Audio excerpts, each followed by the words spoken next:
A very super welcome to all you heroes out there. I'm Duuz-Diz-Din coming at you with another Young Justice Outsiders review. This time it's the midway season finale. This is Season three's Episode 13 titled True Heroes, where we see a lot of plot points, for the most part, kind of intersect and reach their finale for the most part. It's Halloween in Happy Harbor, and everyone's ready to go to Happy Harbor High's Halloween High School dance, which we had seen in Season 1 that many of the heroes had attended. So that was actually fun, a nice callback in continuity, and Fred's especially excited to go as himself. But Cyborg is less than thrilled. He's not really into the whole idea of just parading around the way that he is. However, Dick calls a cease to their festivities as they have gained information about the likely whereabouts of Terra. However, he has ordered Halo to stay with Victor here at the house because, Victor is for the most part a liability, and Halo's the only one who can keep him under control. Halo is not too happy about being separated from Brion, especially now that they have started to embrace their feelings for each other. However, Dr. J says that she will be there with Halo in order to just keep her calm and collected for the most part, and just oversee the two of them. And as they take the bioship out to Markovia in order to take down the metahuman trafficking ring within regions of Greater Bialia. We also get to see that the relationship between Forager and the bioship is very good, as the bioship has turned over control to Forager specifically. And as Dick gets everyone appraised of everything that's happened up to this point, he lets everyone know that they have gained this information from Garfield. And this is because of the good goggles, which as it turns out actually test for metahuman DNA, which, you knew something was up with them. They don't put something like that in there so prominently, only to have it not actually mean anything. So it tests for metahuman DNA, and anyone who tests positive is given subliminal messages to the nearest metahuman trading outpost, which is actually very ingenious. And a lot of this comes thanks to all of Barbara's research, as we actually see these masks and formal attire that is being set up for the trading going on in Greater Bialia. And I love these masks because they are very, very obviously a clear reference to the Court of Owls, which, they don't really say that here, but man, those masks are Court of Owl masks. There's no getting around it. That's exactly what these are. And that's the thing about the Court of Owls. It's rich people who have too much money. Ooh, tired boy. Who with too much money, who love to just lurk in the shadows and get their hands a little dirty with some underworld trading and all that good stuff. Meanwhile, Halo is very much hyperventilating over the thought of something happened to Brion while they are apart.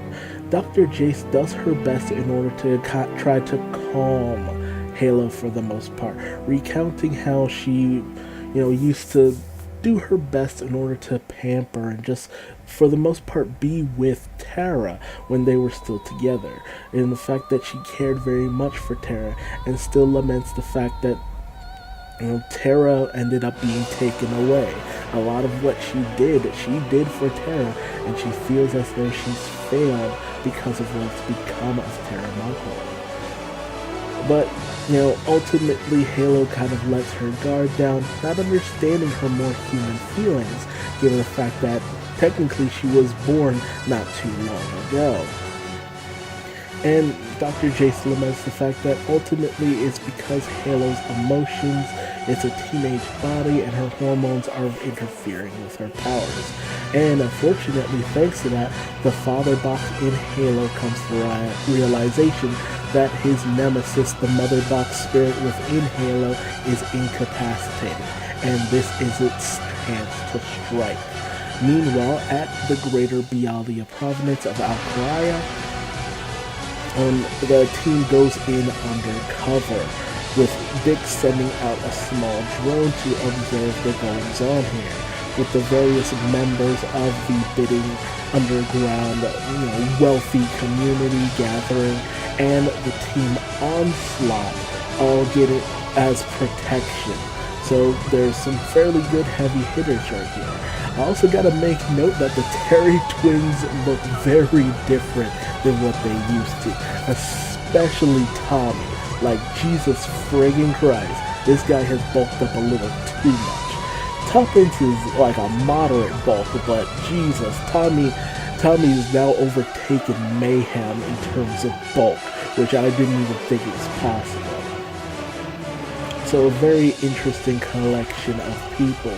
Now, it's also the Fatal 5 just without Jinx or Gizmo. So I would love to actually see them involved with something here. And we see our Master of Ceremonies come in, ready to announce everything that goes on. A showdown between Holocaust, who is actually a Milestone Media character, from the same universe as Static, Rocket, and characters like that. He's going up against Terra Makarov. And so, Brion is all too ready to go in and take this place apart. But it's noted by everyone that, hey, Simon is here, keep your emotions in check, or you will blow any chance of us getting your sister out of here. So ultimately they have to follow lead. Meanwhile, Wolf has sensed the hostile intent within Victor from the Father Box, and despite the best efforts of Wolf and Dr. Jace, they are incapacitated, and because of her emotional state, Halo is unable to summon her powers, with the Father Box having taken note of this, ready to eliminate what he considers an abomination. Meanwhile, the showdown between Terra and Holocaust gets underway, while our heroes go undercover, namely Brion, Artemis, and Black Lightning. And as Terra is ultimately defeated in the ring and Brion's emotional state gets flared up, Simon notices the spike in hostility in this direction. However, this is interceded by Black Lightning, sending a current through the railing all the way to Simon, which incapacitates him. And as Holocaust is declared the victor and the bidding starts, Mayhem sends out a signal to the rest of her team, and the bidding gets underway with Artemis bidding for Terra, and with them taking her into their custody, while Holocaust is turned over to the official, the Karaki official, who has basically turned over a lot of land to Bialia. At least I think that's I'd have to go back and check. And then you have this touching moment where Brion is reunited with her sister at last. Finally, after all this time. A nice little bit of payoff. Meanwhile, as the Father Box continues to pursue Halo, Victor momentarily gains control, doing his best to fight against the Father Box's influence. And as Halo does try to escape, the Father Box regains control. However, Halo has had enough running, deciding that Victor is in too much pain. He is hurting too much, and he doesn't want to do this. So it is time for her to put aside what she feels and do what she needs to. The Father Box, however, calls her Bluff, which shows just how evil this thing actually is. Like, it's just a machine, but it sounds like just like the most menacing thing ever. as it calls her bluff, saying, "You're too emotional in order to actually be able to do anything about me. Dr. Jace was right, you are too damaged in order to fight against me." And, true to form, Halo summons her courage using her emotions in truth to actually, gain control over her own powers, permanently purging the Father Box control from Victor Stone. Meanwhile, Terra recounts the fact that she knows about the death of her parents, as her captors had taken pleasure in tormenting her with this information. But Brion, just wants to have his sister back, not caring about all the horrible things that she was made to do under the control over the League of Shadows. Meanwhile, the team, not wanting to leave any of the kids behind, are ready to jump back in, this time to take the whole operation down. With Black Lightning shorting out the generators outside. However, it's brought back on by backups, so the team will have to improvise with the bioship firing outside of the facility. With this, the various members of the Onslaught team get ready with the Terra twins guarding the prisoners. Meanwhile, Shimmer, Mammoth, and Icicle Jr. go outside to see what's going on, where Superboy is pretty much just wreaking havoc. But we have this nice little moment where at first Icicle Jr. states that he's still pissed at Superboy over the fact that Icicle Jr. had a thing for Miss Martian, and he's mad at Superboy for taking her away. And then Superboy's just like, "Hey, you should be glad. Because of you, me and Miss Martian had discovered our feelings for each other, and because of that, we're now engaged." And then Icicle Jr., in the most adorable moment ever, is just like, "Oh man, I'm so happy for you guys. Congratulations. Maybe there's still hope for me yet." So it's just like, I love the relationship between Icicle Jr. and Superboy. It is the purest thing ever, and I would love the irony of Icicle Jr. being in maybe prison uniform and being the best man, or being in attendance to their wedding. That would be amazing, cherry on the top, kind of just beautiful stuff. And as Shimmer and Mammoth head outside, there's cover fire being laid down by the bioship. And as everybody clears out and the force field goes down, Artemis and Nightwing go in to free the kids. Meanwhile, the Terra twins are incapacitated temporarily by Black Lightning. However, he's kind of bites off a little bit more than he can chew when Mayhem comes in to take him on. Meanwhile, Terra relents at the fact that she doesn't want to leave her fellow captives. She doesn't want them to have to go through the terrible things that she was involved with, and she begs her brother to let her help. Meanwhile, as the Terra twins, get ready to throw down with Artemis and Nightwing, Superboy has his hands full with Mammoth and Shimmer, while Black Lightning is taking on Mayhem. Dick and Artemis do their best in order to allow the kids to escape, but they are especially helped out by the arrival of Geoforce and Terra, who put up this massive wall between them and the Terra twins, allowing everyone to escape, while Shimmer and Mammoth are taken out by the bioship and Superboy. And everyone boards the ship, and Black Lightning finally realizing that Mayhem can take a little bit more than he's been putting out, as he's been working at a lower wattage than normal because of the offense of the first episode, with him putting a little too much juice and it ended up killing someone. Knowing that Mayhem could take it, he unleashes his full blast, taking her down.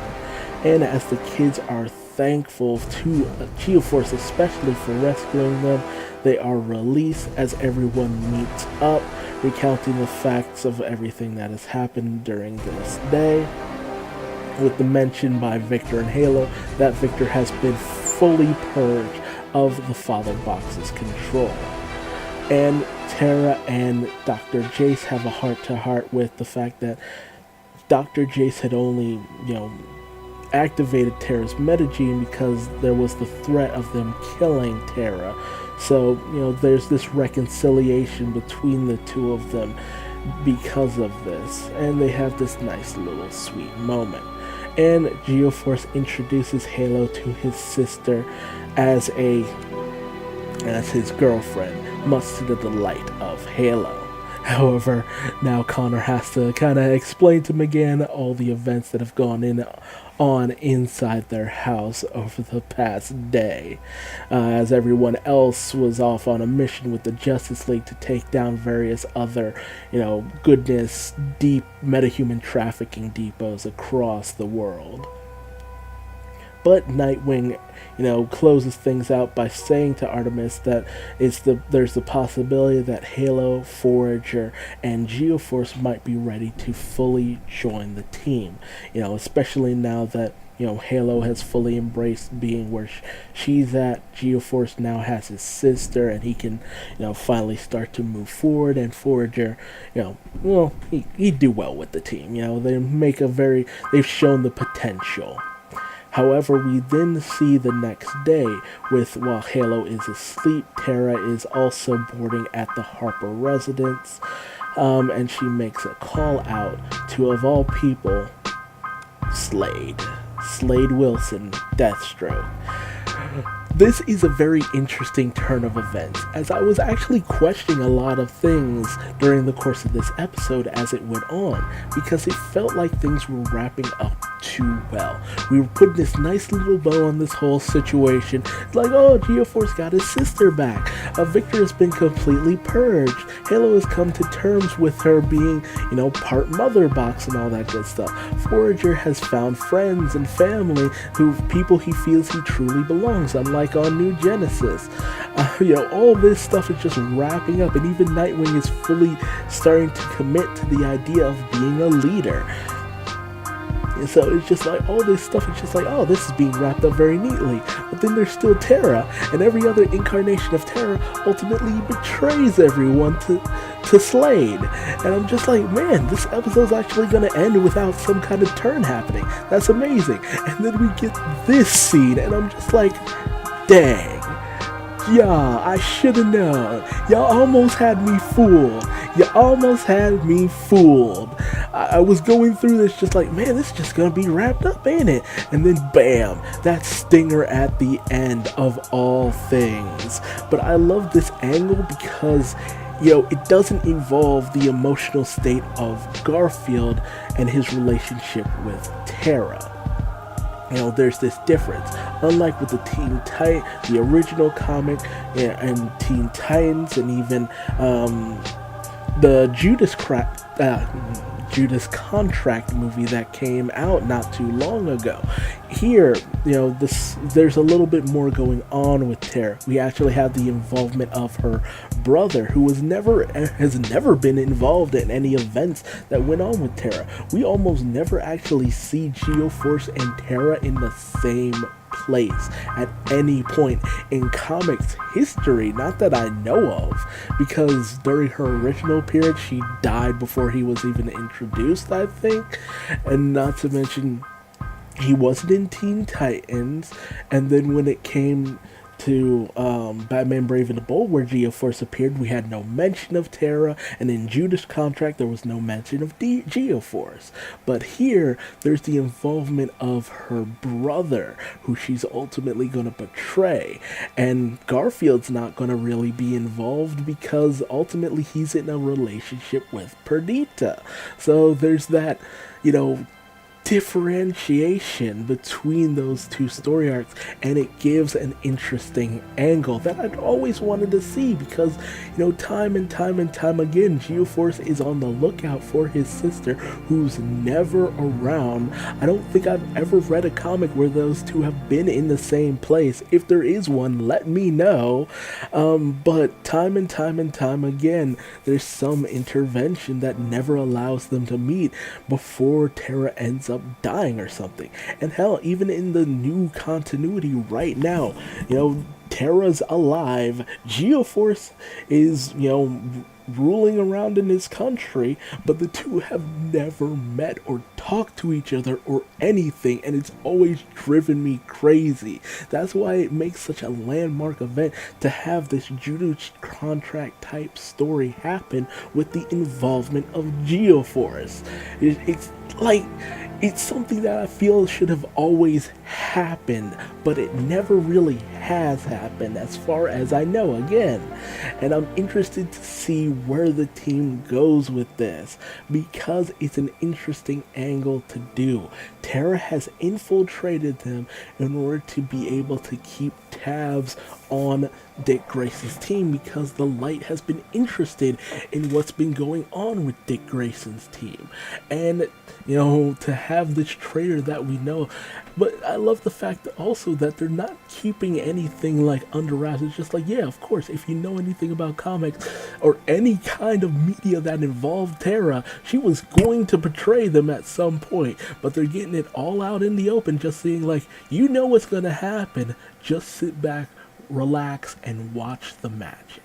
But that's it for this episode review. Tell me your thoughts in the comment section below. How did you feel about this first half of Young Justice? How did you feel about the route we took to, with Geoforce, the various outsider teams of the Justice League who still ended up being part of the Justice League? Just kind of more covert for the most part. Covert in quotations, because even during the fight with Icicle Jr., he's just like, I know that's you, Superboy. You can't really fool me. It's like everybody called him out on it. So it's just like these great moments where it's just like this meta commentary on the fact that, you're not really hiding anything. We know what's up. And this just back and forth, this game of secrets between the Justice League outsiders and the Light, and all this deception going on and intrigue and this this one-upping in terms of secrecy. It's fantastic. I love it. But tell me your thoughts in the comment section below. What was your favorite part of this episode, or even this half of the season as a whole? And if you liked this video, leave me a like, and if you didn't, feel free to leave me a dislike. Tell me what I did wrong in the comment section below so that I might make better videos for the future. But until then, how about subscribing? Because once it returns from its hiatus in I think July, I will definitely continue doing Young Justice Outsiders episodes reviews, because I love seeing the nice little nuggets of information and continuity and changes that they make throughout this. It's so beautiful. It's so beautiful. Oh man, but enough geeking out. Thank you for joining me, and I will see you in the next video. Bye-bye.